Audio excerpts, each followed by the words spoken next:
All right, good afternoon. Well, first of all, I want to say thank you to this group here. We have a lot of leaders here in attending this event today. I just appreciate your efforts in public education, so give yourselves a round of applause. Thank you so much for being here and staying dedicated. Secondly, I just want to make sure that the College of Education, under the leadership of Dr. Metcalf, that obviously there's great appreciation for the work that you've done. As a member of the Clark County School District, the Chief Academic Officer, Mike Barton, I just want to tell you that the collaboration with the College of Education has been critical. And I think that we're getting a lot accomplished. And so I just am so appreciative of the College of Education. Dean Metcalf, just thank you so much. So one more round of applause for Dean Metcalf and team. So going into our last panel today, obviously we've heard a lot of research, we've heard about legislation, and I'm excited about this panel because now we get to hear from some of those that are closest to the work. So our last panel, I have the pleasure of knowing all of these panelists. I want to make sure that we give a due introduction here. So first of all, I'd like to introduce the principal of Valley High School, award-winning principal, Ramona Esparza. Come on up, Ramona. Secondly, a teacher at Las Vegas Academy, English and Literature creative writing teacher, but she also has perspective and influence at the national level. That's Stacey Johnston. A principal at Orr Middle School right now in the middle of a turnaround effort. He's been a principal also at the elementary level, Mr. Anthony Nuñez.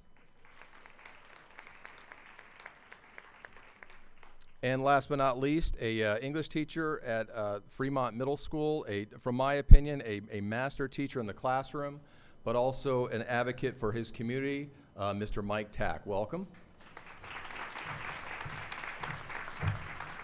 And leading the session today, our moderator, I want to welcome Todd Mason. He's the Director of Government Affairs at Wynn Resorts. Welcome, Todd.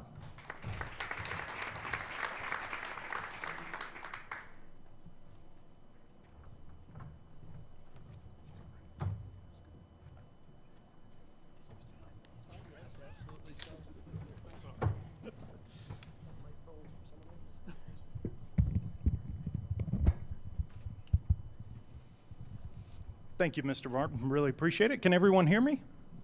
Sounds like this is working. Good afternoon, everyone. It is my pleasure to be here. The third time that I have been here and speaking on behalf of my company, Wynn Las Vegas. We're so pleased to continue to be a part of this, being partners with the College of Education, the work that we do with Clark County School District, and many of others that are also in this room remains a priority for us and certainly will be well into the future.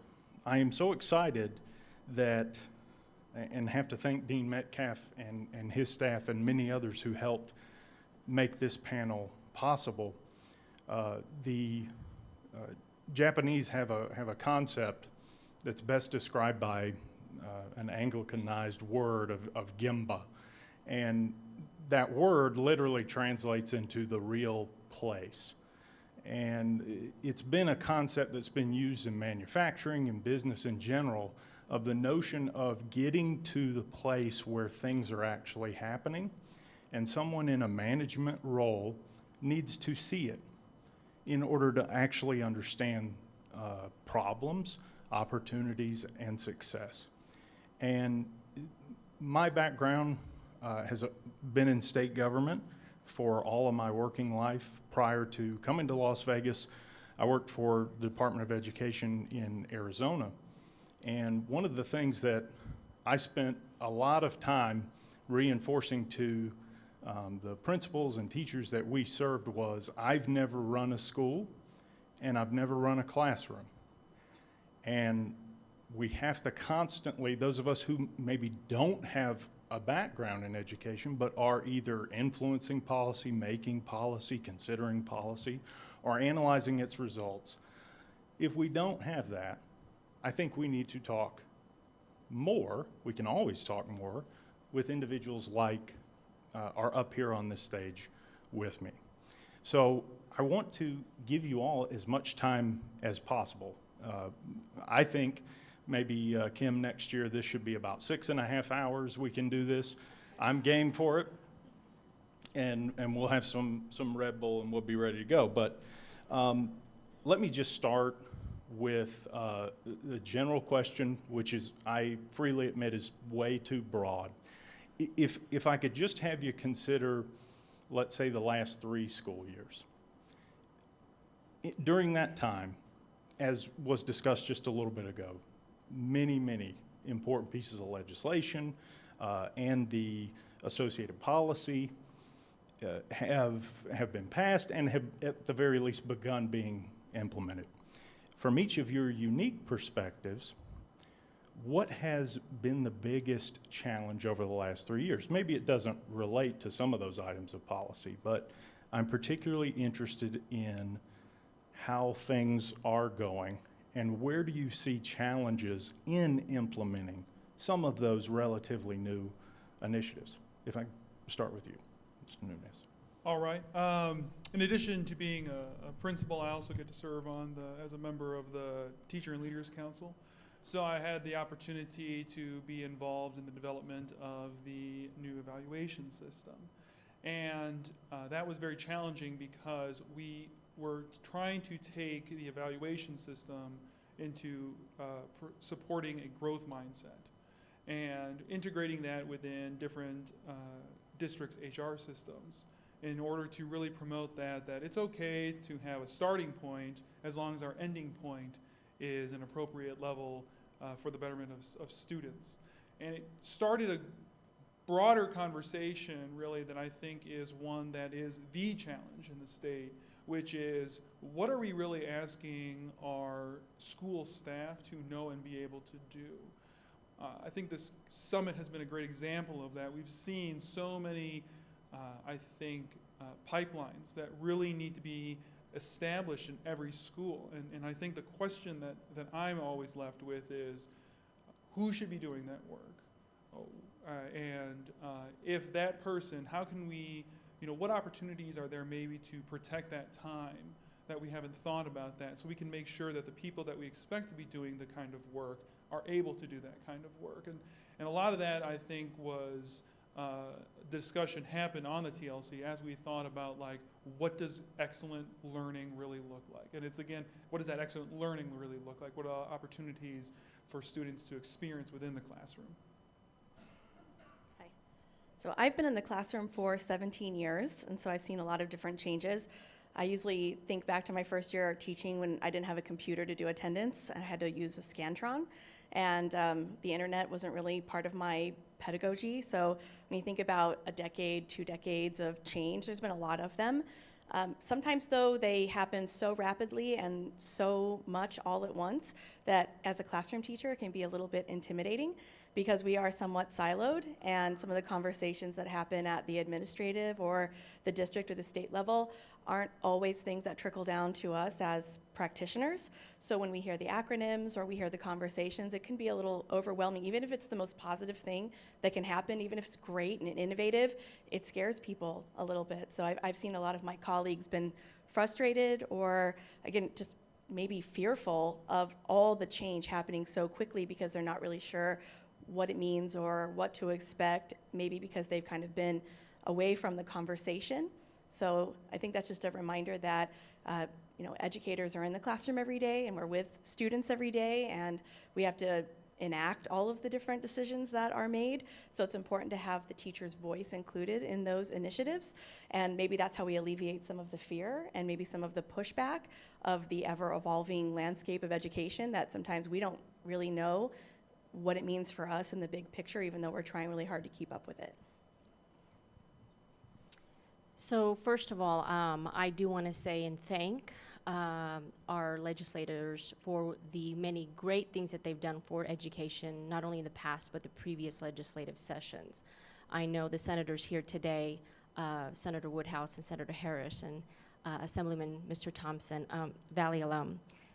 So that, really in a serious note, to really say that victory, we are a victory school, and that was a game changer for us. And I think it's the first time the conversation has been had to really discuss the needs for students of not just diversity, lower socioeconomic, but second language students. And when you compound that and put in the issues that we've all talked about today with children that come from a culture of poverty, those many layers become just a different conversation in a school like Valley High School. The needs are very different. And so my challenge with that, it was very much a blessing because many times people are like, you have this unsurmountable amount of money. The money's categorical. And I'm grateful for that because there was a very targeted focus on how that money should be spent. The thing that it taught, and I think the thing that we've learned from the lessons, because we're seeing results in our data with our wraparound services, with socioeconomic differences, social emotional learning. We were able to open up a wellness center on site where students are receiving not just counseling from my counselors on campus, but they can actually go in and meet with a specific psychologist getting mental health counseling because of their traumatic backgrounds.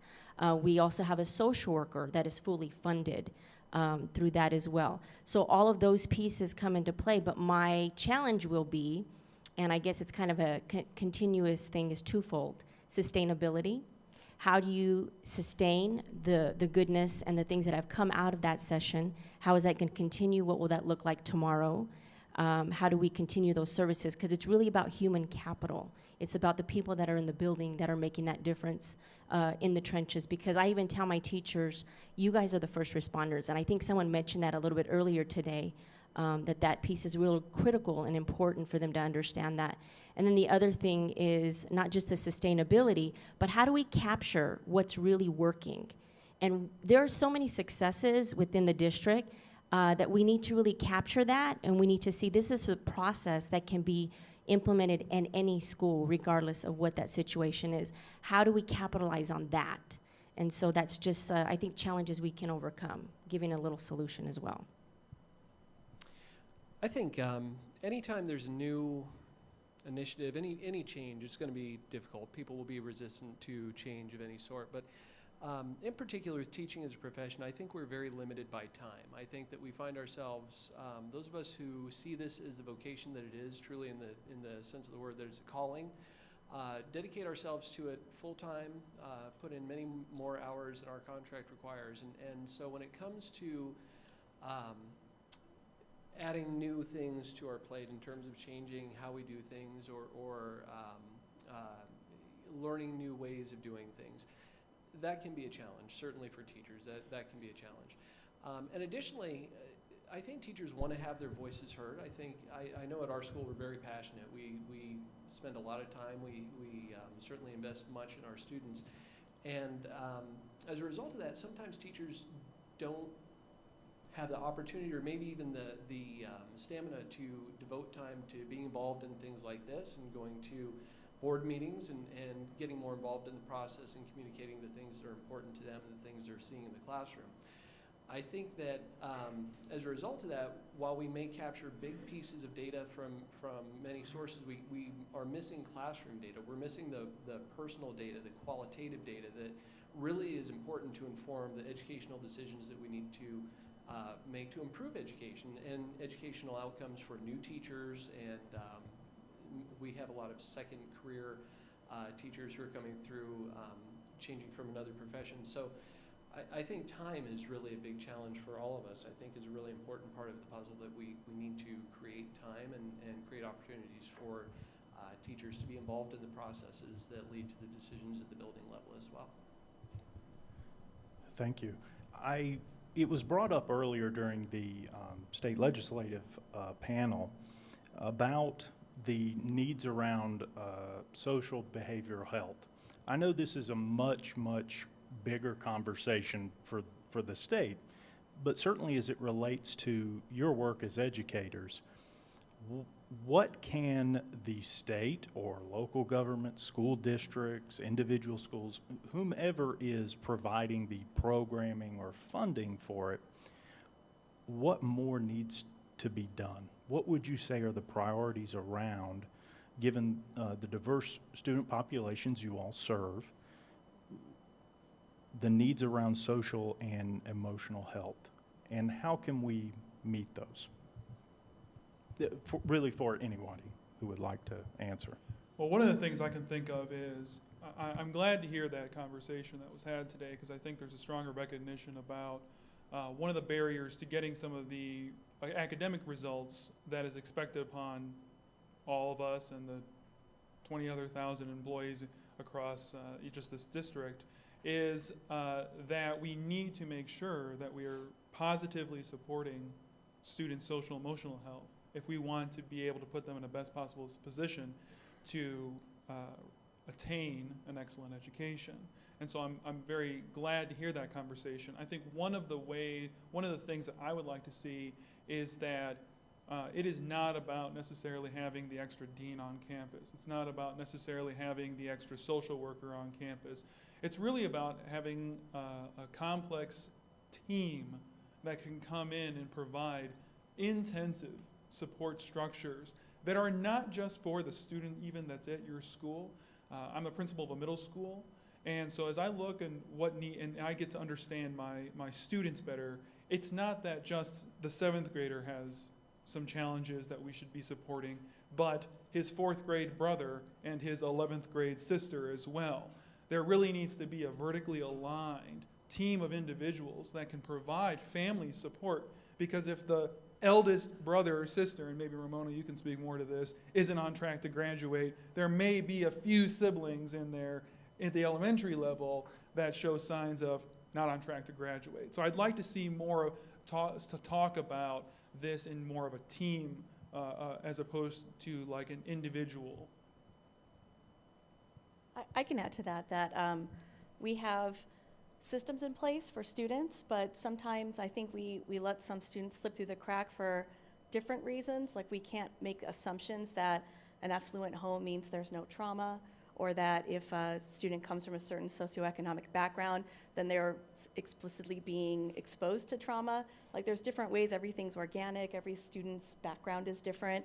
And I agree with the fact that I've seen a lot of intervention at the elementary school level, and then some maybe in the middle, but once we get to high school, a lot of kids are on their own. They don't fill out the free and reduced lunch application, they don't necessarily seek help. They tend to internalize a lot of things or think that they're supposed to be grown up now and they can handle it, or they put their younger siblings in the forefront. I've had a student say, well, I just made sure that my sister got her lunch at school, but I can take care of myself. So systematically looking at kids from all levels, K-12, and knowing that just because a kid's a senior in high school doesn't mean they're ready to be an adult. Also knowing that teachers are a little bit undereducated in dealing with some of the emotional issues that students are dealing with now. Not that they've never always been present, but they've changed a lot. And it's a little intimidating, I think, to try to be there for a student if you don't really know how to handle it because you haven't had the proper training or you don't feel like you have the proper tools. So I've heard the word social emotional learning a lot, but there's a lot of people who don't know what it is. And even if they looked it up and got something off the internet or whatever, they wouldn't feel equipped to be the person that went and assisted the student. So I think it is something to look forward in the future, that K-12 all across the valley, whatever the neighborhood, it doesn't really matter about zip code, that teachers and school staff should be equipped to deal with students coming in with all kinds of trauma from all different levels for all different reasons. So if you would let me indulge a little bit, because I think it'll speak to answering this question specifically, a little bit of a personal story of mine. My father was one of the first bilingual social workers in the state of Nevada in the 70s. And so my upbringing was very different because he had a series of jobs, not just for the state, but he also was a resettlement worker for Catholic Charities. So as a child growing up, I was exposed to very much of a different lens and giving back and being a public servant throughout my upbringing. So having been a teacher and administrator and having done all of those things, when I became and was given the privilege to be the principal, I said, you know, I'm going to do things differently. And I've been very fortunate that the district, even though some of the things that I have done have been out of the box, I'll give you for example, we have a monthly wraparound meetings at our school where we bring in all of our service providers to be able to talk and communicate about our data, but it's not necessarily achievement data. We're talking about a social, emotional issues that are happening on our campus. That is vital and crucial to meeting the needs of those students that are falling through the cracks. And then secondly, when we look at all of the other wraparound services that are provided, communities and schools is one of them as well. It's really important for us to understand, as leaders, we have to train our teachers. And so a part of that puzzle now has been that I have brought in some individuals that are doing some mindfulness professional development and really helping them to see the signs and the symptoms and the things that we don't often notice and understand, and doing a lot of different out-of-the-box thinking with even some of our students doing some peer mentoring and some group sessions and such. It's very unconventional, but I think as leaders, we have to think differently in how we're servicing our students, and we have to look at the whole child. So I know that might be for some people, like my social worker also offers yoga once a week, and certain teachers refer specific students to that specific class, and the differences that we've seen with their attendance, with their grades, with them not being in the dean's office has been from night to day for some of our students. So really, I'm kind of not only speaking about training the teachers, but we also have to train our leaders better on what do we need to do differently in order to service students in that need. I can't agree more with everything that's been said before my time, so I'm kind of left at a bit of a disadvantage here. I would say that one of the things that's really important to keep in mind is obviously we can all use additional training and assistance with dealing with these types of issues, but I also think that the very important, very true statement that it takes a village to raise a child is very important, and I think that solutions to these types of issues need to come from not just the school and the teachers. Certainly we are there to be the first line, outside of the house to assist students, but the community itself needs to be aware that we do have students who are hurting, who are dealing with these issues, and we need to encourage more community participation in community-based solutions. We're very fortunate to have neighboring our school a number of churches who provide after-school activities and just spiritual connection to the neighborhood as well as positive influences in our students. Many very dedicated staff members who do their best to support our children emotionally and socially, and many outside services that we utilize to provide services to those students. But we always need more. We're always short on those resources, and certainly we need more investment from the community to support families and students.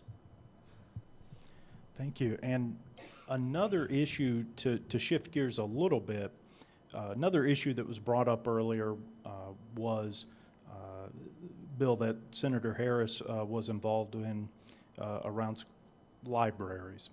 And just as for me personally, I think I've always identified a library in a school as kind of the center hub of all literacy efforts. And maybe that's not fair, but with the emphasis, particularly in the last 10 years, early literacy, the rise in investment in literacy specialists and all the programming around that, what do you think the role and the future of libraries in schools are? Because we know that the funding to have an effective library is a challenge, one of many, certainly.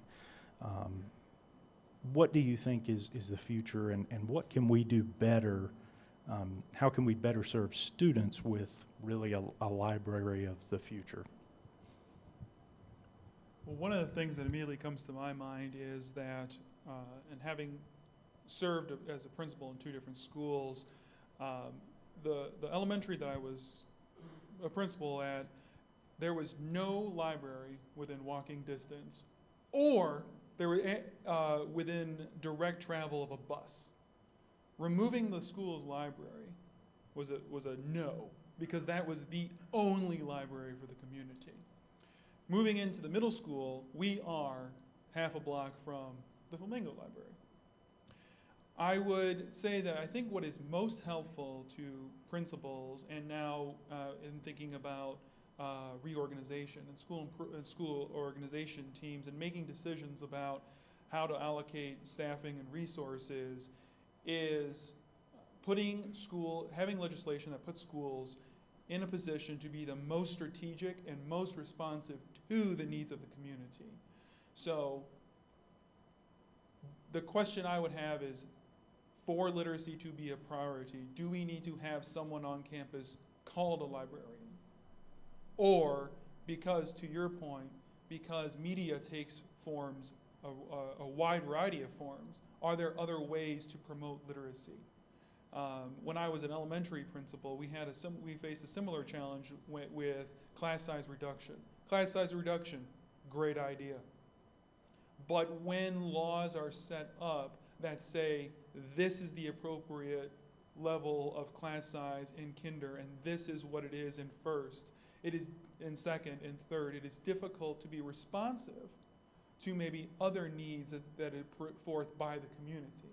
So I would be in more support of saying, here are the things that are priorities for us, and make sure that language allows principals in support with the school organization teams and other teams of the school to making the most strategic decisions for how to support the needs of the community. So I'm going to answer this from 3 perspectives. There's the English teacher perspective, there's the mother of 2 perspective, and then there's the college degree in English perspective. So I'll look at the 3 and think about how all those have kind of affected me in my life and what I see as a parent and as a teacher. Literacy is so super important in every discipline, but a lot of kids see it as sometimes a punitive thing, like reading a book isn't something that's always enjoyable, something that comes with a lot of stress and sometimes a lot of failure because kids struggle with reading, or they're given books that they don't necessarily see themselves in or they don't buy into. So I think there's so much that can be done with literacy, but sometimes we get a little antiquated with the way that we involve it into the classroom. That, I used to love to read when I was a little kid, just sit and read a whole book in a day. My kids used to love to read, and I say used to, before they had to do a bunch of worksheets with it or write certain notes with it, or it became this kind of droning task where reading was no longer creative and imaginative and fun and introspective. It was a chore. So I think we can really leverage the idea that there are so many great young adult authors out there. There is so much classic literature. There's books for all levels with all kinds of people. It's been amazing to see the kind of books that have come out in the last 10 years that are for so many diverse audiences, to really expose kids to literacy on every different level and let them just enjoy reading. And I think the library can play a good place in that, because it's not just a place where you be quiet and you sit and read quietly, but a place where they can talk with their peers, where they can ask questions. Having a library that also functions as a maker space or a STEAM or STEM lab, where it's not just this quiet place where someone's going to shush you, but a place where you can use your creative mind. That's really what reading for me was always about, what I wanted to be for my kids, and what I strive as an English teacher to finally give back to my students as seniors in high school, this idea that we're not reading for a grade. Reading is not summative or formative. Reading is not about your GPA. Reading is about what can we glean from this philosophically, what can we look at it, or how can we look at it socially, how can it make us better people, because we all know that books do that. But sometimes kids don't see it that way, so we have to kind of reinvent the way that we approach literacy with kids so that they feel that reading can be part of their life no matter what their level or their background or anything like that. So my answer is going to be, I'm going to try to make it pretty short. So I'm going to say that application, our location where we house certain forms of media is not called the library. We call it the media center. It is the hub of our school, and you will find things that are not traditional in there as well. Students can go in there and play Uno. They can play Scrabble. They can do different problem-solving games, aside from having access to technology and computers and books. And there are real papered books as well, which I know is sometimes hard to find now. But I'm going to say really having students have voice. And one of the things that we did is really ask them, how do you want this space to be so that you come to this place and you can either, and I want it to be a place of activity and engagement and noise. And so I think it goes back to rhetoric. You mentioned it, I don't want to reiterate, but how do we give our students voice? How do they learn to negotiate, how to argue? Creating it in a different way than it's traditionally thought of. So literacy and giving them that ability to have a voice. I think it's really critical for the way that we see that space being used in the future. Full disclosure, I am also an English teacher. I also have 3 children, and we have a huge library at home. So I'm a little bit biased towards our librarians. In particular, at my school, we have one of the most tremendous individuals I've ever met as a librarian, Kim Azumo. She's an incredible librarian. If you're ever in our neighborhood, please come see her. She is wonderful. And in our neighborhood, we have a high proportion of low socioeconomic students, high poverty. It's about a third of our students speak English as a second language. We have a lot of issues when it comes to literacy. And what I think is so important about the library as we have it on our campus is, as has been discussed, it's not just a place for books. It's a place where the students will come and congregate and play games together. They'll come and do research. And she's not just a librarian either. She teaches our English teachers and our social study teachers internet search techniques. She teaches our students about methods of finding information in the 21st century. But she's also a keeper of a knowledge that is slowly being phased out, but in my opinion is quite important, which is how to find information in books. And she's more than just a librarian in that respect. She is a book reviewer, a book critic. She provides suggestions to our students in ways that the internet and a Google search just simply cannot. And when I think of losing her and people like her in schools, especially in schools like mine, where reading is not necessarily a priority at home, those students do not have libraries they're going home to in their own homes. The idea of losing someone whose dedicated job is to romance the readers, to show them where books might be that can fit their interests, to do something other than just show them how to find textual evidence, and to actually show them what wonders a book can open for them, what wonderful journeys they can go on as readers. I cannot overstate how important I think librarians are in schools.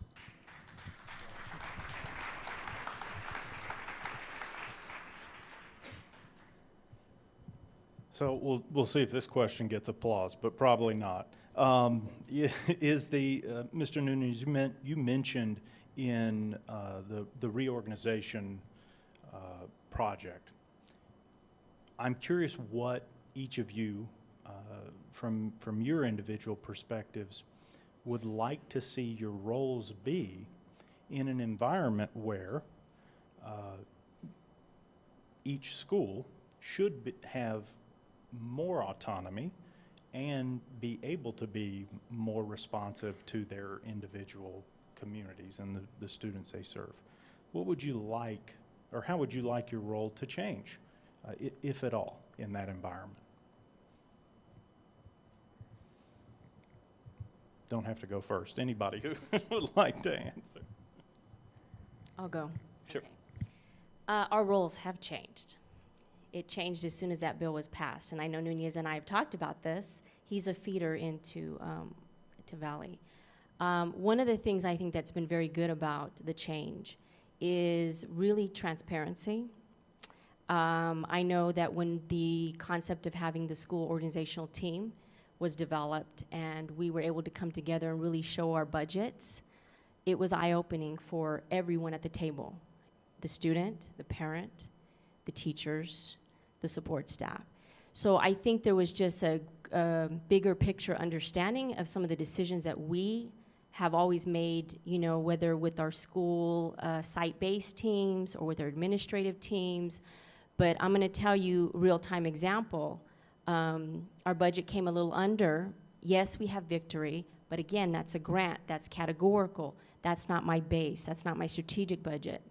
So some hard decisions had to be made, and the students sitting right there. So, you know, I was very delicate on how do we have this discussion. And so I was thankful because on my organizational team, there is a parent that is a teacher. And I'm grateful for her voice as well as my other parents that are on the organizational team, because they were able to, once we looked at the situation and looked at what our allocation was and looked at what our needs were, and we looked at our data, and then it wasn't something that I came in and said, you know, this is something that we need to consider. They said to me, and it was the question I asked, if you were the principal, what would you do? And so they understood that every decision that we make is based on the best interests of students, and that what would least impact the classroom. So, and I know it wasn't popular, but we did have to reduce a position. And so that was a tough decision, but it was a decision that we shared. And so it was a much better situation thereafter because the messaging was different. It wasn't like the principal or the administrative team. This was a collective decision that we made together in the best interest of our students. And I'm gonna tell you, even though I lose sleep at night, I'm grateful for the reorganization because of the ability to share that accountability, even though the buck stops with me. Being able to be transparent and share the information and some of that decision-making was very impactful. And so I will say that our roles have very much changed. And if you don't think that as a principal we aren't messaging differently, we absolutely have to. So our communication and the way that we are even reaching out to our legislators and our representatives has been very different for us as well. Well, I've been on my school organizational team for 2 years, so I've got to see it from the inside out. And I think, just to keep it very brief, what I've liked about it is there's kind of this behind the curtain look at how schools function, and even if you've been at the same school for a really long time, or if you've been a teacher in a classroom for a really long time, you're not always privy to the way that decisions are made and not always part of the conversation. So just to recall what I said earlier, that a lot of teachers do want to be part of the bigger picture, and it's nice to have an opportunity to get teachers and parents and administrators all at a table along with students to all really, like you said, share the accountability of things. And I think it's really opened up kind of a level of respect amongst that group where they notice that, oh, I didn't know you had to deal with that, or I didn't know that was a thing. You know, the kids see a lot that they don't really realize goes into a daily functioning of a school that they may take for granted. And I think it works at the teacher level too, that you may not always understand the role of your administrator. So being able to see what's on their plate and the things that they have to do is very eye-opening, because I think there's a lot of misunderstood narrative when it comes to the different levels of how we run schools and districts. So I think a positive thing of the SOT is that opportunity for everybody to have conversations about things that are usually siloed, and now opens up the door for more understanding and more mutual discussion. I think the onset of the reorganization has made it very apparent that when you are a principal, you cannot run the building like it's your show. You have to think way more strategically about this. You are not the last person that is going to sit in that chair. And so the culture you set up, the expectation for how the building should operate, has much more far-reaching impacts than just, like, this is not the Nuñez, principalship. This is like the Nuñez term, really. It's going to end at some point, and so you really need to think about, like, what foundation can I set up to put the next principal, the next school organization team in the best possible position. So your question was really, how would I like to see my role change? One of the ways I'd like to see my personal role changed is to, and I don't know if this is a change of my role, but I think it goes back to, at the state level, when we put, I think, language into laws and we funnel supports in very specific areas, I would like us all to be cognizant of the fact that you are then telling the principal and now the school organization team that this is your priority. And so when you appropriate Zoom funding and you tie it to ELL, then you are saying that is your priority. When you are saying that this funding is categorically aligned to this position or this initiative, you are saying that is the priority. that is managing those expectations is honestly challenge number one. Trying to create a aligned, like perfectly sequential plan that manages all those expectations and then creates enough leverage within my entire school to actually impact all of those areas that are being told are the priorities, that is challenge number one.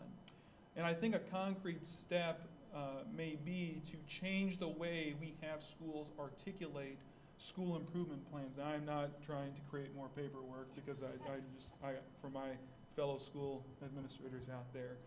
But if we were required to document how our sequential process was going to launch us into handling XYZ priorities, then I think that would be a step in a positive direction, because I may have an English language learner problem.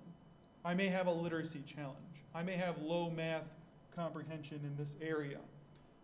But having worked at 8 different schools, I can tell you step 1, step 2, step 3 have been different in all those schools. And if I'm going to be the one to be held accountable for those, I would like the autonomy and support and understanding that, like, no, I'm going to get us there, or in my term, as I would refer to it, I'm going to chip away at this issue. I think it's important to keep those things in mind. So I too have served on our school's SOT team for the last 2 years, and one of the largest challenges that I've seen personally and that I've heard from other schools is in regards to the parental involvement portion of it. My hope would be, what I would really like to see for our SOT teams is that all of our parents see that they can have the type of influence over the school and the educational outcomes for our students that they potentially could have. But I would also like to see more education provided for those parents, for those families, so that they can understand the impact of the decisions that are being made and how they can get involved. We do much with our community to try and reach out and encourage more participation from our parents. But there's always more that needs to be done. And many of our parents just don't quite understand the complexities of budgetary decisions and things of that nature. So what I would really hope to see come out of this is greater education for the parents and families about what we can do in the schools and what kind of influence they can have over the schools themselves as a part of becoming more involved in the processes.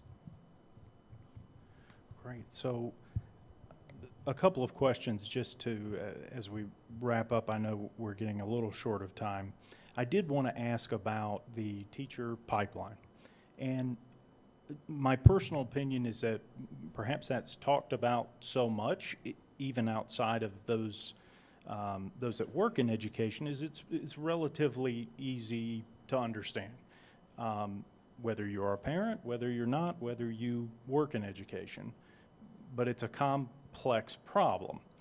It is not as simple, well, perhaps you could phrase it as simply as we do not have enough teachers and we do not have the type of specialty educators that we need.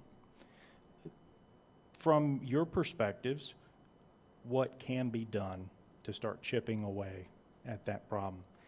And I should think it's both growing teachers here in Nevada and bringing teachers from out of state as well.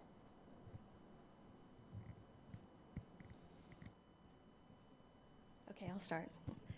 So I'll start with a quick little story. 2 days ago, Saturday, I hosted an ed camp. If any of you are familiar with ed camps at my school, it's just an organic, non-moderator kind of conference where people just show up because they want to talk about educational things, and then they build a session board based on what they want that day. And so it's an organic, homegrown conference, but there's no presenters and there's no agenda until day of. And I'm at a high school, and we had asked a bunch of our service clubs to come and help us with that day, be ambassadors and help people navigate the campus, especially since we had 1,000 Santa Clauses running around downtown. That was fun. So with that, we needed kids to help flag our very confused participants onto our very confusing campus. And we asked them when we were getting ready for sessions that day, would you guys mind joining the sessions? Because we've never had an ed camp in Nevada that was hosted at a high school where kids were actually there. Would you mind stepping into the rooms and listening and participating in the conversation? So we actually had a session that day that was about student engagement. The teachers wanted to know, how do we hook the kids? How do we delay the apathy that we get from the high school level and all these different things? And we had kids in the room. So the educators from K-12 got to look at kids and say, what do you want? What do you like? And the kids were able to say, well, you know, I really like it when my teacher does this, and I really don't like it when my teacher does this, especially because they were in this kind of really low-key environment where it wasn't, you know, they weren't going to be judged on what they said or graded or anything like that. And as we were cleaning up at the end of the day, I had two different students who were both 4.0 GPAs. One of them's valedictorian, or track to be valedictorian, said, you know, this today was really cool because I kind of always thought about being a teacher, and then I was like, no thanks. But then after today, I'm kind of thinking about it again because I didn't really know that it was like this. And so I use that story just to say that I don't know if kids always understand what teaching really is. I think they may see it, but the way it's delivered is what they think they have to do. So I think it's important as educators to show kids that teaching is innovative and that it's enjoyable and it's fun, and for us to really talk about why it's a good profession and not just complain or anything like that, but always show them that it's one of the most important things a person can do. And then second, when this generation is attracted to things like technology or, you know, the environment of a Zappos or a Google or something like that, there's nothing that says that we can't give them that we don't have to have every classroom look like it's 1913 and that we have the same chalkboard and the same rows of plastic desks, that we're allowed to be innovative and that spaces can exist that are new and different. And if we're going to bring in a new generation of teachers, we should bring them into a new generation of schools, not just put 22-year-olds in a 500-year-old building that is functioning the same way it did when their great-great-grandparents were teachers. So we have to open up the space for innovation, which was talked about earlier, and maybe trust that a new school of educators can bring us into a new way of thinking in education.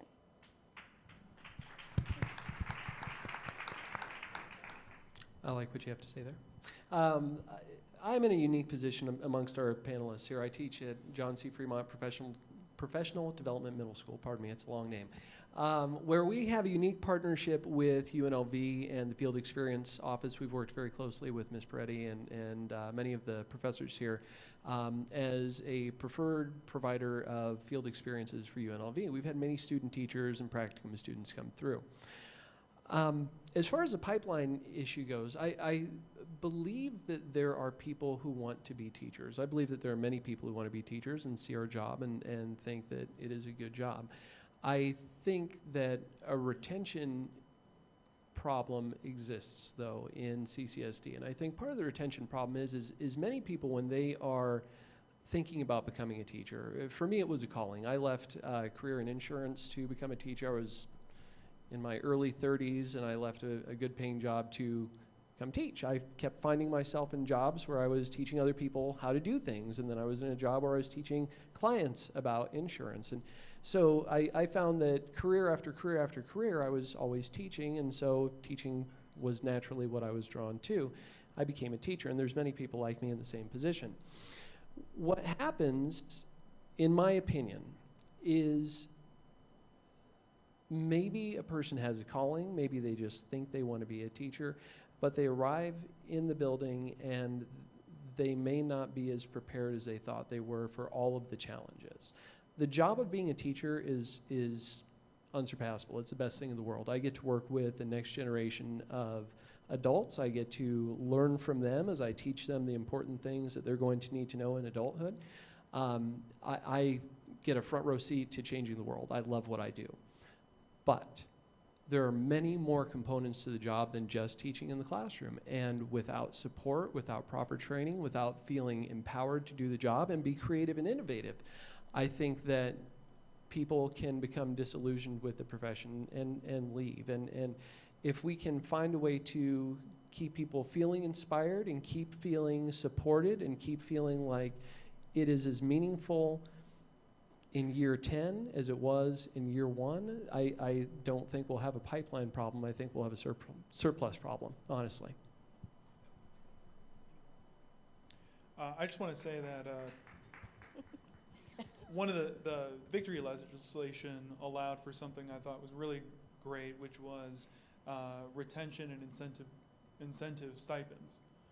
They weren't called stipends. I forget what they were called. But that allowed me, as the principal of an underperforming school, and when I took over the elementary school, there was only 6 people left in the entire building from the previous staff. That at least allowed the talking point to begin, like, hey, I can compensate you for this work that I'm letting you know is going to be a little bit harder. What kept those teachers, however, were tightly built teams. And the most successful teams that I've seen, there's always that one key individual that not only has great instructional knowledge, but has the capacity to communicate amongst a broad spectrum of professionals.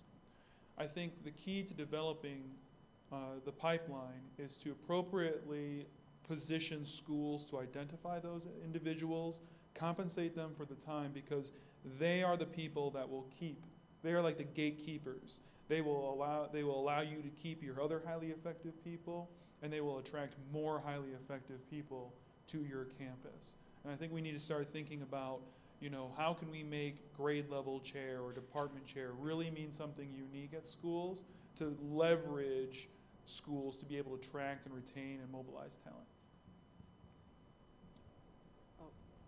Do I have a minute? Okay. Okay, so ditto to everything.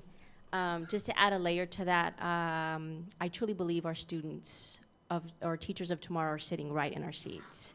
And real-time solution and application at a very simple level is that we did some different things with our scheduling.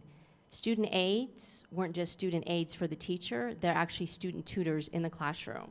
And so we were able to have students that had that interest, that seed, to be able to say, hey, I might want to be a teacher in the future, because I didn't have a teacher program.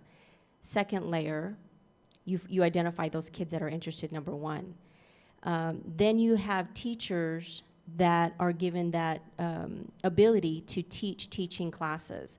And I know that the district implemented some of that this year. There are certain schools that are having teachers across the district do actual teacher preparation classes for students. And there are schools in Clark County that specifically have teacher preparation programs, but I'm talking about having it systemically, system-wide at every high school.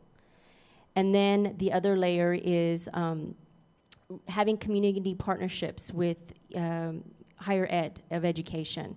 And perfect example, Dean Metcalf, is that your College of Education applied for a grant, and they were able to be awarded the grant from the state of Nevada. Thank you, Dina Durish. And so that grant provided a program called Abriendo Caminos, which is opening pathways, so that they went to specific schools, and there are 6 high schools that are actually partnering to have their individuals come in and groom these students, but yet train these teachers. And then there's that pathway, because my future goal is, yes, these students are our future teachers, but that future teacher, specifically they are focusing on students of color, but that my hope and to groom those individuals will become the future administrators and leaders within our community of the future. So there is definitely pockets that are actually happening for the pathways that are occurring.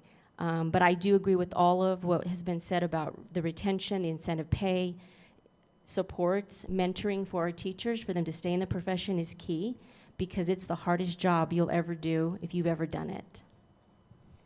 Thank you. And we do have to end there. Just to bring this full circle, though, I do want to thank our panel again, and the educators who are in attendance in the audience today. I think all of us in this room appreciate that stepping away from your desks is not as easy as it is for a lot of us.